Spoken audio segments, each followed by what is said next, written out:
Hello students, हाय, कैसे हैं आप। Welcome back our YouTube channel succeed education.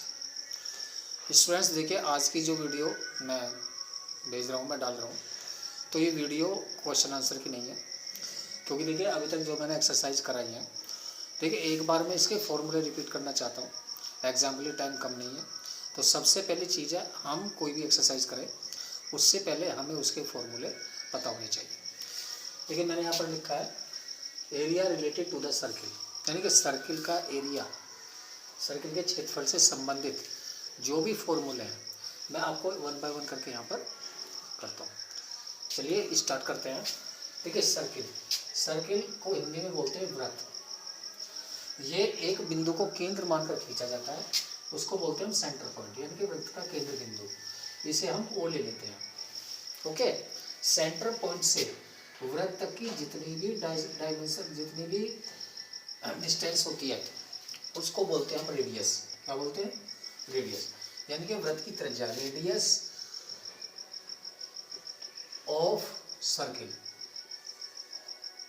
Are, है ना। इससे किसे इंडिकेट करते हैं? आर से, इक्वल टू आर। ओके, अब देखिए पहला फॉर्मूला यहाँ क्या बनता है, ये होगी रेडियस। अब देखिए एक चीज और, वृत्त की सारी रेडियस यानी कि सारी त्रिज्या आपस में बराबर होती है जब दो त्रिज्यों को एक साथ मिला दिया जाता है। जैसे भाई यहाँ से यहाँ पर रेडियस होगी, इसको ऐसे मिला दीजिए, ये बन जाता है डायमीटर। क्या बन जाता है? देखिए ओ ए ये रेडियस है, ओ बी ये भी एक रेडियस है, लेकिन ए बी ये क्या है? डायमीटर। तो देखिए पहला फॉर्मूला बनता है डायमीटर ऑफ सर्किल, है ना। क्या कर देंगे घर पर? आर प्लस आर, है ना। देखिए रेडियस प्लस रेडियस यानी कि 2r, क्या हो जाएगा? 2r, यानी कि d इक्वल टू 2r। ठीक है, पहला फॉर्मूला। अब अगर हमें डायमीटर दिया हुआ है ना, तो उससे रेडियस कैसे निकालेंगे?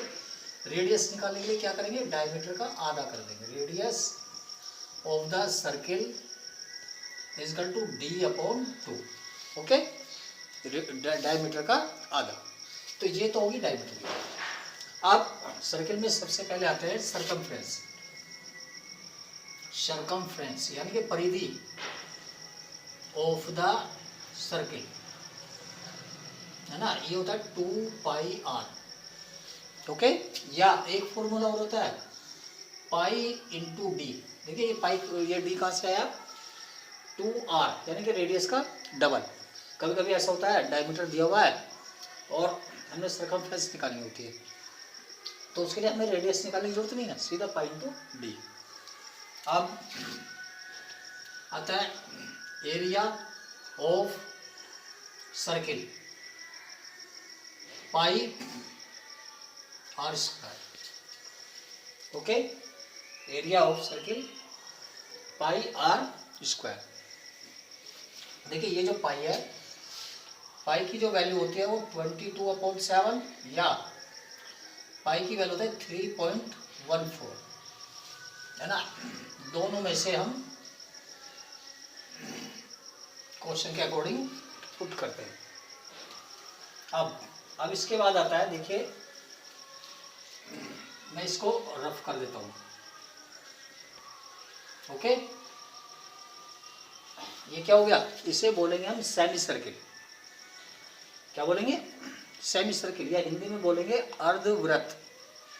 ठीक है, अब ये रेडियस हो गई, ये भी रेडियस हो गई, है ना।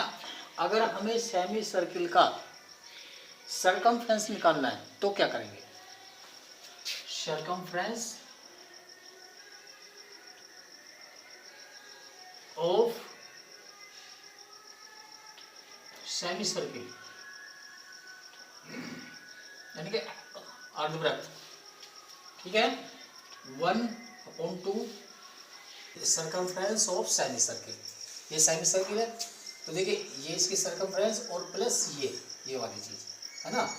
तो ये देखिए क्या हो जाएगा? ये हाफ है, यानी कि आधा अर्धवृत्त है, तो 1/2 और क्या है? 2 pi are into 2 pi are, और प्लस देखिए आर प्लस आर यानी कि 2r। ठीक है, क्या होगा? 2 से 2 खत्म, क्या हो जाएगा, पाई आर प्लस 2r। ओके, या इसे हम कर देंगे r पाई प्लस 2, ये हो जाएगा, ये सेमी सर्किल का सरकमफ्रेंस। अब आते हैं area, area of semi circle. देखिए एरिया क्या होता है, पाई आर स्क्वायर, कर देंगे 1/2 पाई आर स्क्वायर। ओके, ये हो गया सेमी सर्किल का एरिया।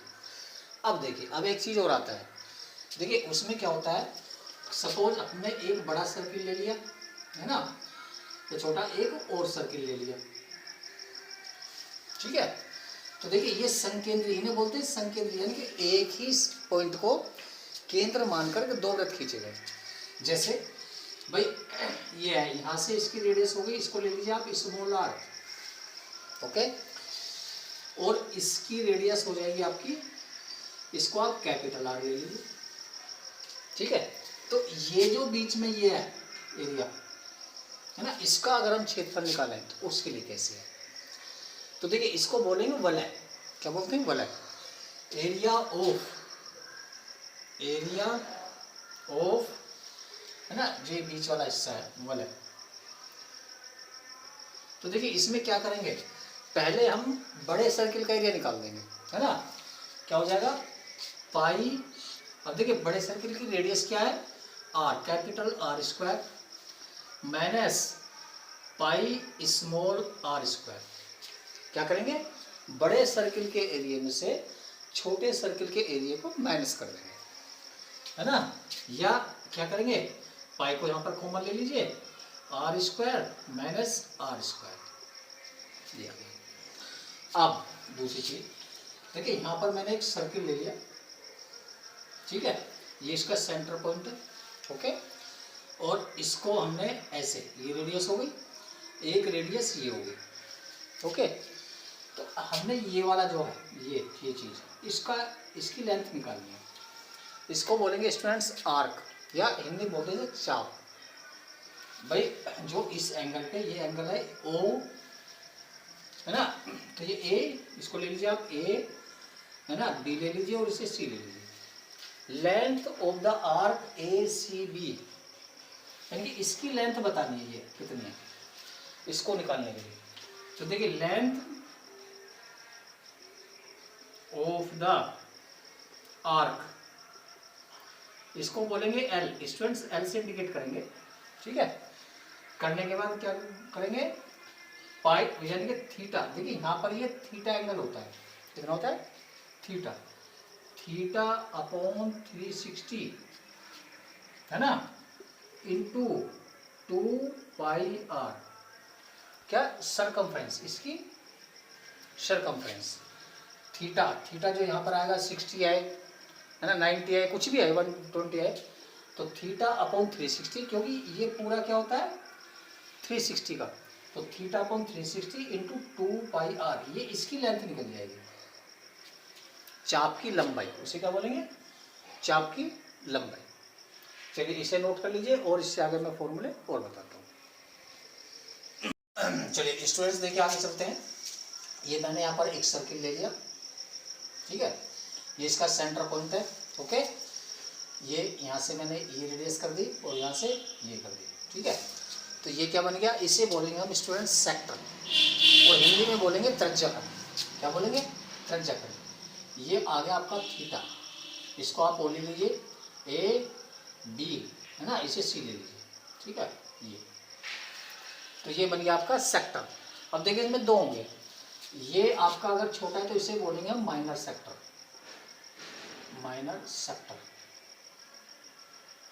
ये आपका हो जाएगा मेजर सेक्टर, ओके। तो देखिए अब इसका कैसे निकालेंगे, एरिया ऑफ माइनर सेक्टर, और माइनर सेक्टर कौन सा है, देखिए ओ ए बी सी, है ना, सी बी, है ना, ओ A C B O, O A C B ओ, है ना, त्रिज्याखंड का क्षेत्रफल। तो देखिए इसका फॉर्मूला क्या लगा देंगे, थीटा अपॉन 360 है ना into pi are square. Okay, theta upon 360 into pi are square. Pi square क्या होता है, सर्किल का एरिया होता है। अब ये तो हो गया त्रिज्याखंड का क्षेत्रफल जो चाप से बनाया गया। अब आता है इसका मेजर सेक्टर का, है ना, एरिया ऑफ मेजर सेक्टर, है ना। तो देखिए क्या करेंगे, इसके लिए दो तरह से निकालेंगे भाई, या तो इसे ले लीजिए, है ना, इस सारे को, है ना, या हम क्या करेंगे, इस पूरे सर्किल के एरिया में से इस सेक्टर का एरिया माइनस कर दो, है ना। कैसे, area of circle minus area of sector O A, है ना, C B O. Okay, circle का एरिया क्या होता है, pi are square minus theta upon 360 into pi are square. Okay, ये किसका आ गया, इसका एरिया। ठीक है जी। अगर दूसरे तरीके से निकालना है तो देखिए ये 360 है, ये थीटा जो इसे माइनस करके हम फिर इस फॉर्मूले से निकाल दीजिए, कोई से निकाल दीजिए, आपका ये सेम है। ठीक है, नेक्स्ट अब आगे चलते हैं। देखिए आगे चलने पर क्या होता है, यहाँ पर हम एक चोर है ना, उसको बोलते हैं जीवा, ये खींच देते हैं। ठीक है जी, इसे क्या बोलेंगे, इसे बोलेंगे हम माइनर सेगमेंट।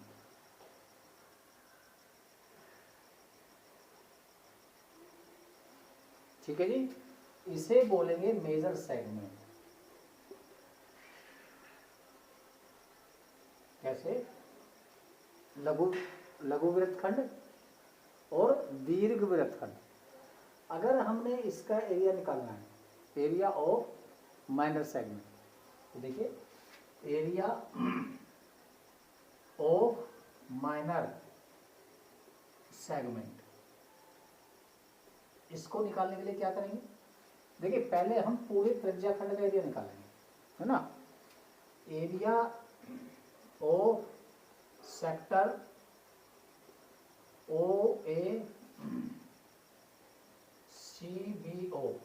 ओके, अब इतना निकालने के बाद ये पूरा हमने सेक्टर का एरिया निकाल लिया, क्या करेंगे, उसमें से हम इस मतलब इस त्रिभुज का एरिया माइनस कर देंगे, है ना, minus area of triangle O A B, O A B.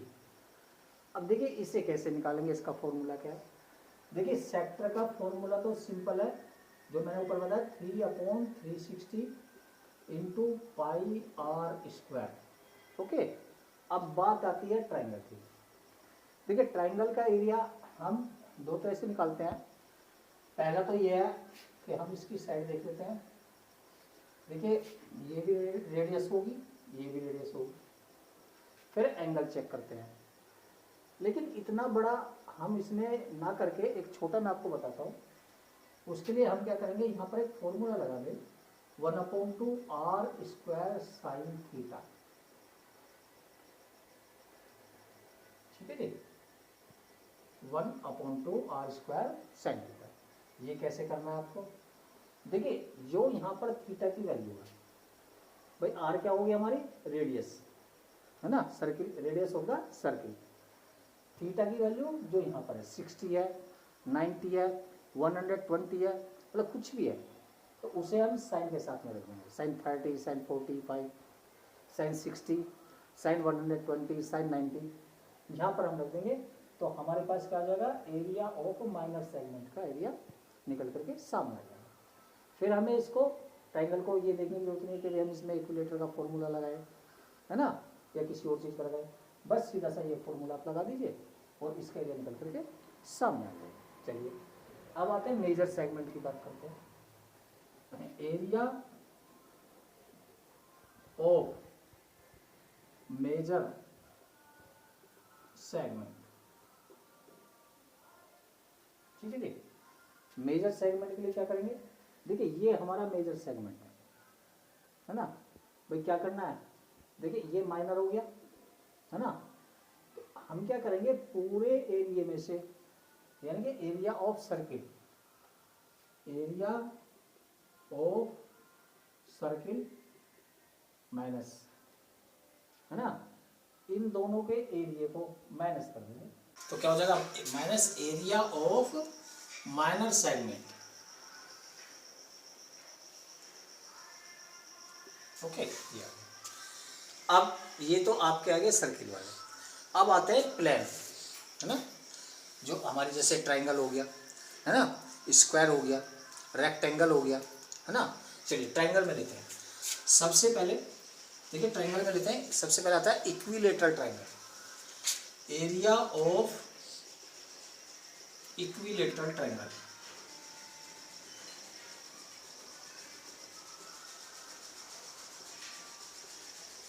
देखिए इक्विलेटरल में क्या होता है, इक्विलेटरल ट्राइंगल में सारी साइड यानी कि तीनों साइड और तीनों एंगल इक्वल होते हैं, तो उसके लिए फॉर्मूला हम लगाते हैं √3/4 a²। Okay, next area of right angle triangle, ठीक है, इसमें क्या करते हैं 1/2 बेस मल्टीप्लाई हाइट। ओके, एक होता है उसको बोलते हैं हम scalene, area of scalene triangle. देखिए स्केलेन में क्या होता है, स्केलेन ट्राइंगल में तीनों साइड डिफरेंट होती है, तीनों एंगल और तीनों साइड, उसके लिए हम यूज करते हैं हीरोन्स फॉर्मूला। वो क्या होता है, S minus A, S minus B, S minus C और इन सब का स्क्वायर। अगर हम इसमें S की बात करें तो देखिए S क्या होता है, S is equal to A plus B plus C/2। अब देखिए A क्या है, B क्या है, A B C इसकी साइड होती हैं, तो इसका मतलब ये क्या हो गया, अर्ध परिमाप, हाफ पेरीमीटर, यानी कि तीनों साइड को टोटल कर दीजिए, 2 से डिवाइड कर दीजिए, S की वैल्यू आ जाएगी। उसके बाद S में से जितनी भी साइड है सबको माइनस करते चले जाइए और उसका स्क्वायर रूट निकाल दीजिए, तो आपका आंसर आ जाएगा। ओके, अगर हम रेक्टेंगल की बात करें, area of rectangle length into breadth and perimeter of rectangle 2L plus B, है ना। अब स्क्वायर में आ जाइए, एरिया ऑफ स्क्वायर, देखिए स्क्वायर की चारों साइड इक्वल होती हैं। देखिए रेक्टेंगल में क्या है, लेंथ के बराबर और ब्रीथ के बराबर, बट स्क्वायर में all sides are equal, all angle and all sides are equal. Then क्या हो जाएगा, साइड इंटू साइड, या साइड की पावर 2। और अगर हम इसका पेरीमीटर निकालें, पेरीमीटर की बात करें students, perimeter of square is equal to 4 into side. तो देखिए ये मैंने आपको नॉर्मल से कुछ फॉर्मूले बताए हैं, आप इन्हें याद रखें, ध्यान में रखें, इनकी प्रैक्टिस करते रहें। जब भी आप क्वेश्चन करेंगे इन फॉर्मूलाज की आपको जरूरत पड़ेगी, और जैसे जैसे मैं आगे पढ़ाता जाऊंगा आपको फॉर्मूले और आगे बताते जाऊंगा। फिलहाल आप इनको ही मेमोराइज करें।